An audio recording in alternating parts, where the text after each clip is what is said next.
Mild-mannered Dr. Hamilton was known for being a romantic and for being devoted to his wife Susan. On their wedding day, he surprised her with a Porsche, and throughout their 14-year marriage, he lavished her with expensive gifts and luxury holidays. The Hamiltons appeared to be deeply in love, which is why it's even more baffling that John chose Valentine's Day, the most romantic day of the year, to end Susan's life. Dr. Hamilton was a talented obstetrician in Oklahoma City. When he met Susan in 1985, they were both divorced with 4 children between them. Susan was attractive, intelligent, and people loved to be around her. John was soon head over heels in love. The couple married 2 years later and settled into a privileged life. Susan started working part-time at John's clinic, but it came at a price. As well as delivering babies, John was involved with abortions, and it attracted criticism in the conservative state. There were protests. John's face was put on a wanted poster, and Susan received threatening calls. On Valentine's Day 2001, John left their house early for surgery, then returned home to exchange cards with Susan before heading back to conduct his second operation of the day. Waiting at the local florist was a huge bunch of expensive red orchids John had ordered for his wife, but before he could pick them up, he was dialing 911. He pleaded for 911 to please send the police, send an ambulance. When paramedics arrived, it was a sickening scene. John claimed he had returned home and discovered Susan in a pool of blood on the bathroom floor. She had been strangled with 2 neckties, and her head had been smashed with such force that parts of her brain were exposed. The unknown weapon was never found. John was covered in Susan's blood and was hysterical as he stared down at his wife's unrecognizable face. Who would kill her with such brutality? Susan had received threats from anti-abortion activists. Had she been killed to punish John? The police didn't think so. They had their suspicions and their prime suspect.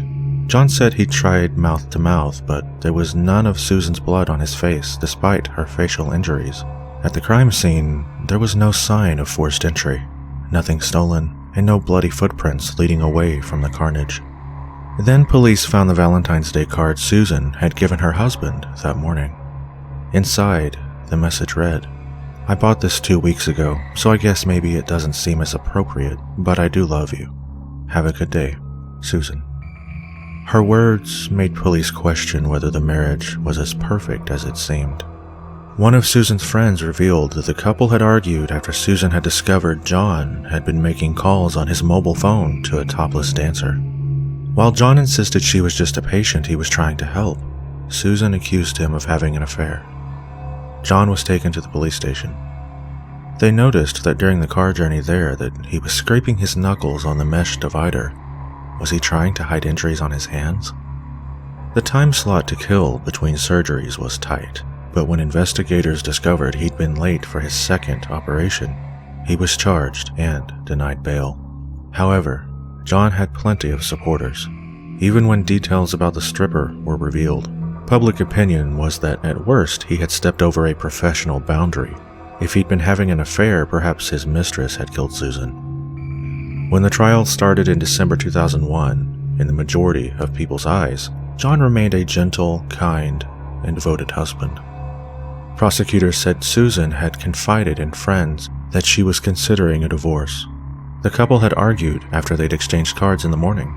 While John was cleaning up with a rag found at the scene, he was paged to perform surgery at the clinic, so he left, dumping the weapon and his clothes on the way. Then, he returned later to discover the body. Susan's blood and skin were found on John's steering wheel. Also, while loved ones were sorting through Susan's clothes, they found some of her jewelry hidden in her underwear. It was unlike her. Had John put it there to look as if it had been stolen? He never got the chance to retrieve it. There was blood on his shoe consistent with splatter from an alive Susan. When he took the stand, he said he loved his wife and insisted he tried to save her. He explained the blood on his steering wheel by saying he'd moved his car for the emergency vehicles, and the stripper also denied an affair. The defense team brought out a blood expert who testified that the blood patterns on John were consistent with him trying to save his wife. But when the expert was asked under oath if there was anything that had been missed, He alerted the court to splatter inside of John's cuff. He said it was likely to have been the result of John forcing a blow to Susan's head. It turned the case around. A man hired by the defense had unwittingly become the prosecution's ultimate weapon. The jury took 2 hours to find John guilty of first-degree murder, and he was later sentenced to life in prison without the chance of parole. The majority of the jurors were very disappointed they didn't have the sentence of death as an option. John continues to appeal the conviction but has so far been denied a retrial. His supporters still believe he's innocent and that he loved his wife too much to hurt her. They say 49-year-old Richard Schoeck was a nice family man who seemed like he could be the perfect husband to Stacey. In fact, it has been said that Richard loved Stacey's sons so much that he adopted them. But at some point in the marriage, Stacey, a surgical assistant, became bored with her life with Richard Schoeck, a hard-working building facilities worker who later discovered that his wife was having an affair. She had even been financially supporting her other lover, named Juan Rise, by providing him with a cell phone and house where they could meet for their intimate encounters. Court records indicate that once Richard found out about the affair, he wanted to divorce Stacey, and it was possible that he might have asked for custody of her 2 sons. Unwilling to accept such an outcome, Stacey began weaving an elaborate plot to get rid of Richard. She spoke to a friend who put her in touch with a personal trainer who she thought might be able to help her out, and so the plot unfolded. Stacey lured her 5th husband and adopted father of her children, Richard, to an isolated area in Belton Bridge Park in Hall County, Georgia, with the promise of a romantic Valentine's Day evening. Actually, what she had planned was for a hitman, the personal trainer, Reginald Coleman, nicknamed Mr. Results, to shoot him dead. Upon arriving to the location where he was supposed to meet Stacey, Richard was shot multiple times in the upper body and face. Stacey arrived after the deed was done and immediately dialed 911, giving a performance of upset and frantic that would give Meryl Streep a run for her money. Detectives immediately went to work on the case. Phone records turned up extensive communication between Mr. Results, Stacey, and her work friend before and after the crime was committed. The prosecution alleged Schoeck paid Coleman $10,000 for the hit job, with hopes that she could then cash in her husband's $500,000 life insurance policy. Schoeck used a fabricated tale that her husband had molested the children as her defense, a claim which was later denied by her children. Schoeck admitted the plot later and narrowly missed the death penalty. In order to spare her own life, she agreed to testify against her friend and the hitman. She has been serving a life sentence without parole since 2012. Reginald Coleman, the hitman, was sentenced to life in prison without parole. The friend, who put Stacey in touch with Mr. Results, was accused as a go-between in arranging the hit, and also received life without parole. On Valentine's Day 2007, Stephen Grant called the Macomb County Sheriff's Office in Macomb County, Michigan, to report that his wife, Tara Lynn Grant, was missing. After interviewing Grant, authorities discovered a period of 5 days had lapsed between the time Grant had last seen his wife and when he notified police of her disappearance. Grant explained it was not the first time his wife had disappeared and, therefore, he didn't immediately notify police. Grant told police that on the evening of February 9, 2007, he had overheard his wife talking with someone on the phone, telling them, "I'll meet you at the end of the driveway."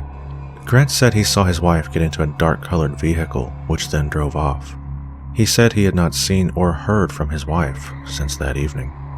Throughout the investigation, Stephen Grant made numerous television appearances, at times accusing authorities of harassment. The day after reporting his wife missing, Grant was stopped by police and arrested for driving on a suspended license. Grant accused the police of using the traffic arrest solely as an excuse to take him into custody and question him about his wife's disappearance. Police denied the accusation. According to police, Stephen Grant was less than cooperative with them through their investigation. He refused to answer questions. However, he did agree to take a polygraph test as long as it was administered by someone other than the police. On March 2, 2007, police executed a search warrant at the home of Stephen and Tara Grant in Washington Township, Michigan. A human torso, believed to be that of Tara Grant, was found in the garage. An open murder arrest warrant was immediately issued for Stephen Grant. Grant, however, was nowhere to be found. He had fled the area in a pickup truck he borrowed from an unsuspecting friend.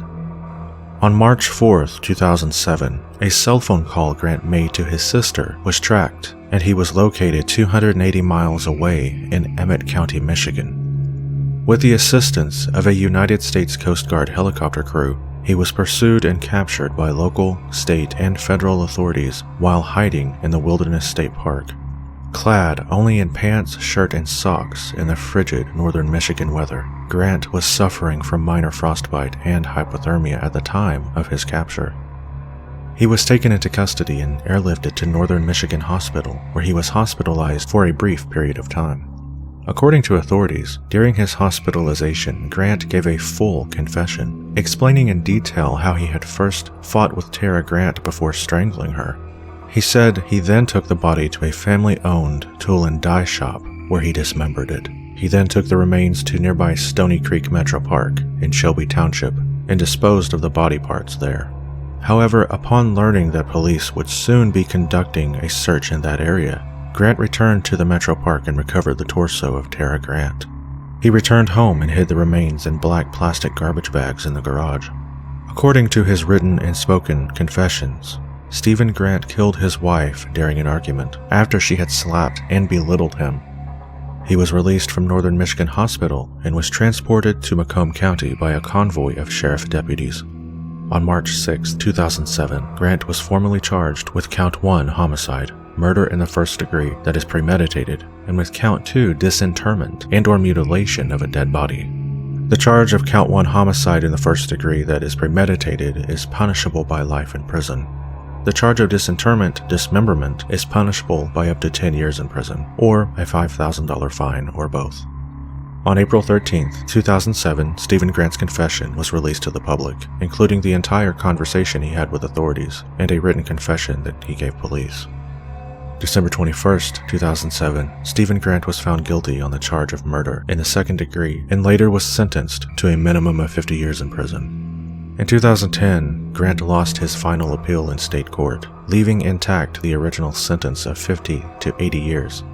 The Michigan Supreme Court affirmed a lower court decision that found Grant's trial was not unduly prejudiced by pre-trial publicity in the widely covered case, nor was Grant improperly denied access to an attorney before making a confession to police.